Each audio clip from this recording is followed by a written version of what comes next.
Celebration dial build in a 36mm Oyster Perpetual case, sapphire crystal and exhibition case back. This video will be a full tutorial on how to assemble a watch from parts. All steps of the build process will be covered, including parts and tool list. This watch is built around Seiko's NH35 movement. Our first step is to attach the dial to the movement. To do this, we must line up the dial feet for the 3 o'clock crown position with the corresponding holes in the movement. To remove the dial feet, grip the foot with a small pair of steel tweezers and gently wiggle back and forth until it falls off. Repeat this process until only the 2 necessary dial feet remain.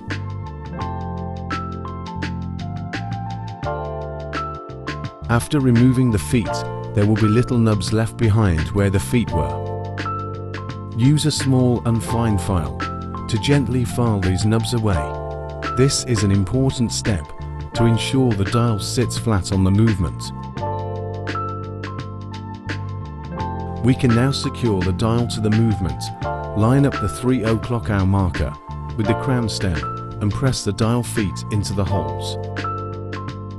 Check to make sure there are no gaps and the dial sits flat. With the dial now secured, our next step is hand application. The steel movement holder is best for this process.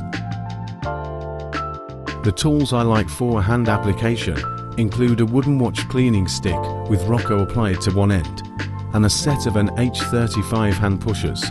Also, I prefer a 15 times magnifying eye loop. Start by picking up the hour hand with the Rodco. It acts as an adhesive and makes placing the hand very simple. Position the hole in the hand over the cannon pinion. Use the hour hand press to press the hand off the Rodco and onto the hour wheel. Careful not to overpress the hand. Make sure the hour hand is pointed precisely at the 12 o'clock hour marker and pressed into place.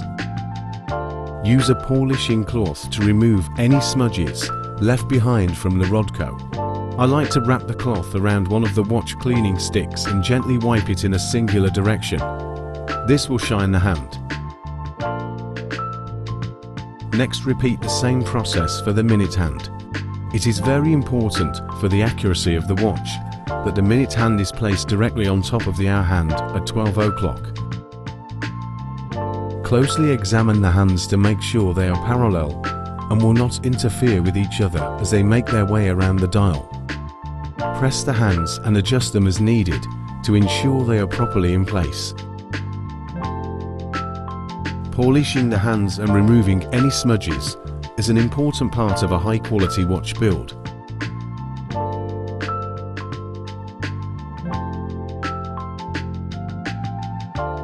Run the hands around the clock and ensure they move unobstructed.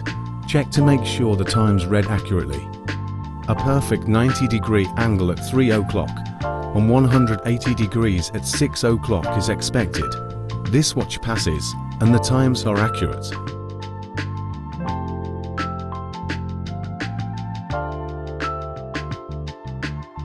Use a hand blower after each step to ensure the dial is clean of any debris or dust. Now time to place the second hand. The second hand sits atop the cannon pinion, kind of like a hat. The Rodco is still used to pick up the hand, but this time use a flat-tipped hand press to press the second hand onto the cannon pinion. This hand is easier to place looking directly at the pinion instead of from above. Once the second hand is pressed onto the pinion, push the crown into the first position and start the watch. Wind the crown a few times and be sure the second hand starts ticking. Observe the watch closely for a couple of minutes and be sure the hands are moving correctly and unobstructed. With the hand stack completed, it is now time to start the final assembly of the watch. To start, flip the movement over and remove the temporary crown stem. Remove the stem by pressing the stem release while pulling on the crown. With the temporary crown stem out of the way, the movement can be flipped back over and prepared for the case. Use the hand blower again and examine the dial and the casing for any debris and dust. It is extremely important the watch is clean before final casing. Place the case over the dial and movement, careful not to catch the crown threading on the dial as you place the case onto it. Now flip the watch over, exposing the movement. Next, the permanent crown stem that was included with the movement needs cut to size for this specific case. Screw the crown onto the stem and insert it into the watch. To make sure the crown stem is in its proper place, press on the crown and be sure you can feel and see the spring compressing. This confirms the stem is in the movement far enough. Now take an electronic caliper and measure the distance from the crown stem to where the crown threading starts on the case. This measurement is how much will need removed from the permanent crown stem. For this watch build, between 8.0 and 8.2 mm need removed. Take the electronic caliper to 21.5 mm, which is the length of a crown stem, and zero out the caliper. Now reduce the caliper until it reads between -8.0 and 8.2 mm. This is the length the crown stem needs cut down to. I like to grab the crown stem at the place it needs cut. I then use my stem cutters to trim away the excess stem. Be sure to only cut the threaded side of the crown stem. After making a cut, check the length of the stem. If the stem is within a few tenths of a millimeter, use a file to file it the rest of the way. This will better ensure that the crown stem is not over-trimmed. Periodically check the length of the crown stem while filing until it is to the desired length. Once the stem is cut to the correct size, place it back into the movement and confirm the crown will screw down tightly. This step is critical for the waterproofing of the watch. Now that the stem is cut, filed and fitted, we can apply Loctite to the threads and screw the crown onto the stem for the final time.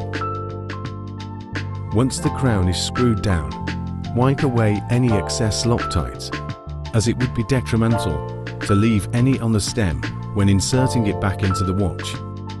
It will take 24 hours for this Loctite to cure. Refrain from using the crown as much as possible during the first 24 hours. Now to prepare the movement and watch to be closed up. Use the O-ring grease to prep the O-ring and then position it into its place in the case back threading. Screw down the case back, careful not to misthread it.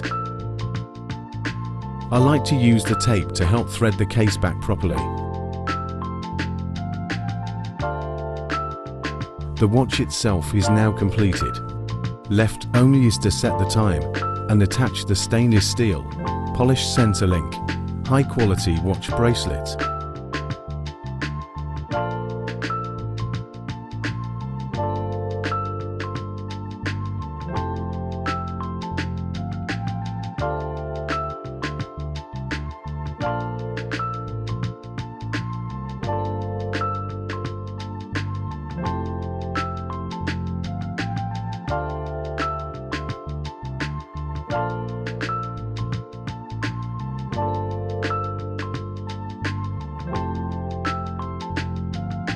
What an absolutely beautiful watch.